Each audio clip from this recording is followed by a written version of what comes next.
I'm Dead Palette, and I'm watching you from the forest. Today we're going to be taking a look at a story entitled Watching from the Forest. This is hosted on the Creepypasta Wikia, and I just want to get into it. Fun, short little horror story. Hey, what's that? What? That! The two boys bent down to look at their find. They found a bunch of magic mushrooms. 5 bound plastic bags lay on the ground, bulging with a slightly viscous red liquid that slowly swirled as the boys poked it. Suddenly, one of the bags burst, dousing the boys in the liquid. Okay, so this is what we got so far. 2 boys are in the forest. They find bags of assumedly blood. Poke one of them, and it doesn't just you got the bag and you poke it and puncture it and it just goes like, no, it goes like, boof. That's what happened. We're off to a rollicking good start. This seems to be just my pull from my creepypasta internet brain, probably inspired by the moment in Everyman Hybrids when you have the guy, there's the bags of like blood, and then the one dude who is like kind of like a cringy actor like stabs them and the blood pours out. I think that's what this is getting at. Oh, it looks like blood, the short one, Herbert Sims said. That's that's cool as well, said the taller one, Ed Travis. Travis has a last name. Interesting. Whatever it is, my mom's gonna kill me. This is a new shirt, Herbert said. The 2 friends headed home. Mom, I'm home. I can explain, Herbert started as he walked in the door. Explain about what, honey? Replied Mrs. Sims as she entered the rooms. I don't see anything wrong. Can't you see it? Herbert said, starting to worry. See what? Are you feeling all right? So we're having, perhaps she doesn't see the blood, which is weird that, he walks through the door and says, I'm home, and immediately the mom's just there at the door to greet him. It's like, is anyone else feeling that that's a little, weird? Or should be elaborated on that the mom was there immediately? Because normally there's not someone at the door to greet you when you get home, right? Can't you see it? Herbert said, starting to worry. See what? Are you feeling all right? Never mind, Mom. It's just a joke. Herbert left for his room to change his clothes. That evening, Herbert didn't sleep well. He kept having nightmares, terrifying nightmares, that something was watching him. Around 3 a.m., he woke, drenched in a cold sweat, and ran to turn on the light. The light on. There was nothing there. Nearing 5 a.m., he decided to give up sleeping altogether and just sat in bed with the covers pulled to his chin. It was Monday, July 1st, 2004. Wednesday, July 3rd. Herbert and Ed returned to the scene of the bloody blood bags. This is going at a breakneck pace. If this is going to start giving us dates and stuff, there has to be some time in between to digest what's going on. But they're just we from Monday, July 1st to the 3rd. It doesn't seem relevant. Is anyone else just feeling that the structure here is just a little bit weird? Leave a comment below if you.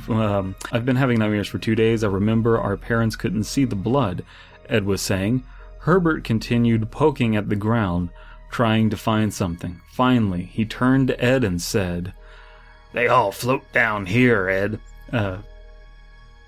Let's come back here at night." "What? Are you crazy?" said Ed. I thought it was. Wait. Wednesday, July 3rd. Yeah, I thought it was night out again. But anyway.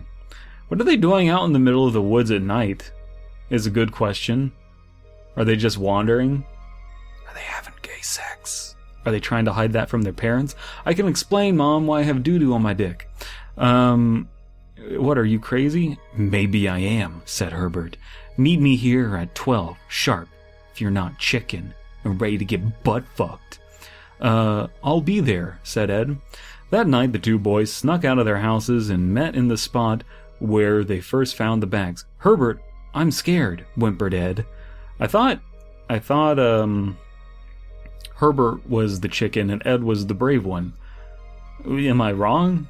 I'm not going to go back and verify, I will just smugly say I'm right, that this story isn't making any sense. What motivation do you have to come out here if you're afraid? I don't get it. Well, listen, it doesn't add up. Alright? I am too, Ed, but we have to find whoever put those bags. Hack! Cough! Herbert fell to the ground in a terrible coughing fit. Why would you need to find who did that? Why? Why would you need to do that? You don't need to. You really don't. Herbert, are you... Ed fell as well with a throbbing headache. It's Slenderman, isn't it? Through his streaming tears, Herbert could see a tall, thin-shaped, almost humanoid with a small head and long, gangly appendages. Does Slenderman have an abnormally small head, or is this a different monster? Imagine Pumpkinhead, but Pumpkinhead has a small head. Being that close in on them, walking with a slow precision of a predator who knew he had his prey. Herbert stopped coughing, but did not run. He stared at the creature in awe. He wore a suit, crisp and smooth, as if it had been ironed. As if it had been... God damn it, dyslexic Brandon. The being's head was blank at first, but then took on the shape of his own mother's, smiling and inviting him. People have terrible interpretations of what the Slenderman is. Why would it do that? Why? Just let the Slenderman be the Slenderman. Let him be enigmatic and keep the amount of details about him to a minimum. The fact that Slenderman is really, really generic is his best strength. That's what everyone loves about him. Stop trying to, give the Slenderman more personality. Its arms hung down to its knees. It's like giving Samus a bunch of personality traits. We don't need them. Samus Aran is just Samus Aran, and leave her alone. Link is Link, leave him alone. Slenderman is Slenderman, leave him alone. And his fingernails hung further, long, glistening spears, glowing gray in the moonlight. 10 tendrils of smoke burst from its back, forming intricate patterns in the air. They looked so inviting, so enticing. Herbert just wanted to touch one. The two boys were never seen again. So, with all of that in mind, needless details, misinterpretation of what's cool about Slenderman. Let me know if you can find redeeming stuff about this story. I don't understand why there were why there were bags of blood there. That seems unnecessary. Doesn't seem to tie into anything. There's no internal logic. Look, if you're going to be writing a story that's creepypasta based, that's ashcan horror, yes, it needs to be based in real life. But there needs to be some sort of through line, some sort of motivation. The black bag, I don't know why I keep saying black bags. Bags of blood are serving no purpose here. Supernatural, exploding bags of blood need to serve some function. What was Slenderman like, taking people and turning them into bags of blood? Maybe it was just a hunter. Maybe a hunter, like, I don't know. This just doesn't... The Fear Fiction Podcast. Please check out the Fear Fiction Podcast, where myself, Abysme, and Slime Beast read and critique short horror stories, paragraph by paragraph, and bullshit while we do it from adolescent revenge fantasies, the subtle postmodern narratives, and everything in between. Links below. I also have a Ko-fi. Bye.